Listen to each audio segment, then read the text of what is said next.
Hi guys, it's Sierra Boggess, and you are watching the Broadway.com show.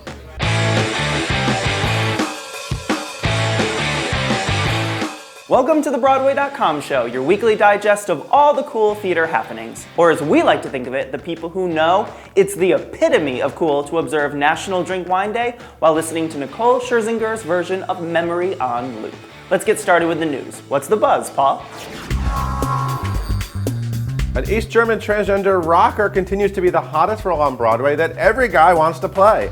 Following in the footsteps of Neil Patrick Harris, Andrew Rannells, Michael C. Hall, and creator John Cameron Mitchell in the smash Broadway production of Hedwig and the Angry Inch will be none other than Darren Criss. The Glee star, who previously won a Broadway.com Audience Choice Award for a brief run in How to Succeed in Business Without Really Trying, will step into the role on April 29th and is scheduled to rock out at the Belasco Theater through July 19th. What happens when a ghostwriter for an egotistical maestro runs out of ideas for his autobiography? She hires her own ghostwriter, of course. And Jerry O'Connell is just the ghostwriter's ghostwriter we were waiting for. He completes the cast of Living on Love, a new Broadway comedy also starring Renee Fleming, Anna Klumsky, and Douglas Sills. See the sparks and silverware fly at the Longacre Theater. This defines dream casting. Matthew Heidsick, Charlotte D'Amboise, Jared Emick, and Tony Roberts will join the previously announced Stephen Pasquale, Laura Osnes, Jen Gambatese, and Denise Graves in Carousel. The Rob Ashford Helm production will run at Chicago's Lyric Opera. We have just one question. When is the Rodgers and Hammerstein classic transferring to Broadway? Come on, don't leave us walking alone down the Great White Way. How's this for a serial killer with a heart? Dexter star Michael C. Hall is stepping back into Hedwig's gold-heeled boots for a week. He's filling in for current headliner John Cameron Mitchell, who is recovering from a knee injury sustained on stage. But have no fear, die-hard heads. Original star and co-creator Mitchell is expected to be back at the Belasco Theater on February 24th, and he's extended his stay in the Tony-winning revival through April 26th. Yep, the show must go on, even in this wicked little town. It's official. Michael Urie loves his divas. The former buyer and seller star is joining Patti LuPone in the Lincoln Center Theater's upcoming production of Douglas Carter Beane's Shows for Days. Urie will star as the play's narrator, a 14-year-old boy who's introduced to the world of theater through his local community theater, which is led by LuPone. Hands on a Hard Body alum Dale Souls will also be joining the cast as a member of the troupe. Shows for Days is set to begin June 6th at the Mitzi E. Newhouse Theater.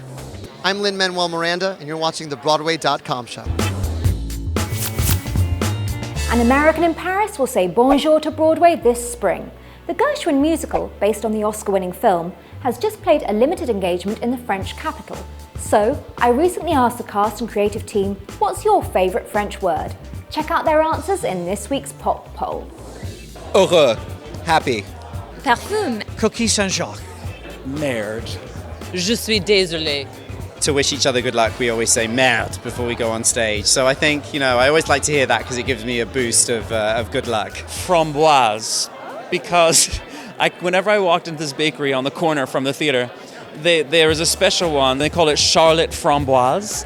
And it cracked me up every time because I could stop thinking of a Charlotte D'Amboise every time. Can I do my favorite French phrase? Of course. Pardonnez-moi. Je suis américaine. Je ne comprends pas. Parlez-vous anglais?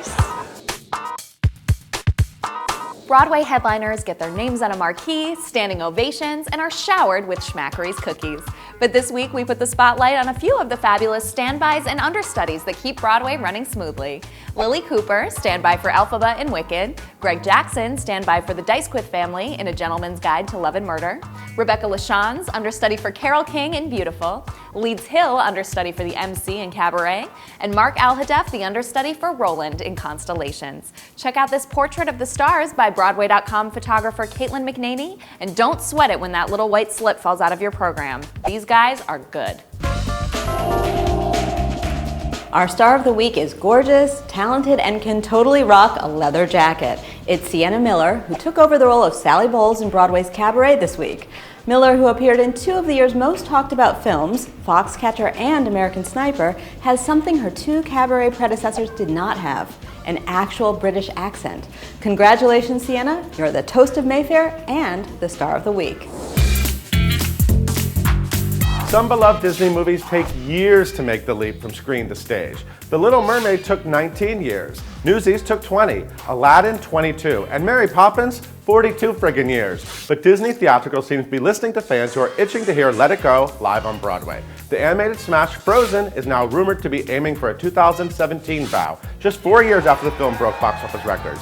And even better, the stage show will have brand new songs by Oscar winners Bobby Lopez and Kristen Anderson Lopez, and might be directed by Here Lies Love visionary Alex Timbers. Thumbs up to Disney for giving this special show the fast track. Thumbs down to the incorrect report that the Queen shuns the delights of the theatre. Helen Mirren, who has just begun performances as Her Majesty in the audience on Broadway, told the New York Times that the British monarch doesn't go to the West End. But the Queen has regularly made private and public visits to shows throughout her reign, including War Horse, Billy Elliot, Aspects of Love, and Starlight Express.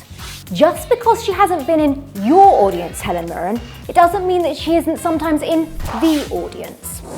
Hi, this is Brian Darcy James, and you are watching the Broadway.com show. Our tweet of the week comes from former Elphaba, Tony nominee, and most importantly, new mom, Stephanie J. Block. Stephanie writes, "Hooray for me! I took a shower today. That is huge news in my current world." Aw, that's great, Steph. You know no one likes a stinky witch. Follow this Broadway favorite at Stephanie J. Block. It's time to reveal your latest top 10 list from Culturelist.com, our favorite list-making website, well, ever. This week, we were so excited about the announcement of Patti LuPone for the off-Broadway comedy Shows for Days that we asked you to rank your top 10 LuPone stage roles. Newswriter Ryan McPhee put Mama Rose and Gypsy up top, and here's how you all voted.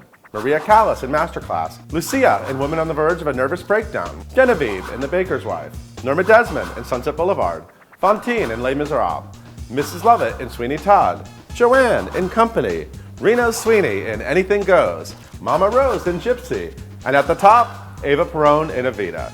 Check back every Friday for a brand spanking new Broadway.com Culture List Challenge. Okay guys, it's Broadway Smackdown time. Last week we asked you which in the works Tom Kidd and Brian Yorkie musical you want to see on Broadway ASAP. Freaky Friday or Magic Mike? The results are in and 73% of fans want to see a teen and her mom swap places in Freaky Friday. Wait, really? Over male strippers? Okay, if you say so. Okay, not gonna lie, we've spent the last few days listening to the new Last 5 Years movie soundtrack on a loop and sobbing. So naturally, this week's Smackdown is all about Jamie and Kathy. Still Hurting, The Next 10 Minutes, Moving Too Fast, all of our favorites sound better than ever. So this is a tough choice, but we've got to know, are you a sucker for the new movie soundtrack starring Jeremy Jordan and Anna Kendrick, or are you partial to the classic 2002 off-Broadway cast recording starring Norbert Leo Butz and Sherry Renee Scott? Tweet your votes to BroadwayCom with the hashtag BWaySmackdown and tune in next week for the winner. Thanks for watching another episode of the Broadway.com show. We leave you with a look at a press rehearsal for Broadway's next surefire musical comedy, Something Rotten. Here is Brad Oscar, Brian Darcy James, and the talented company performing the showstopper simply titled A Musical. See you next time.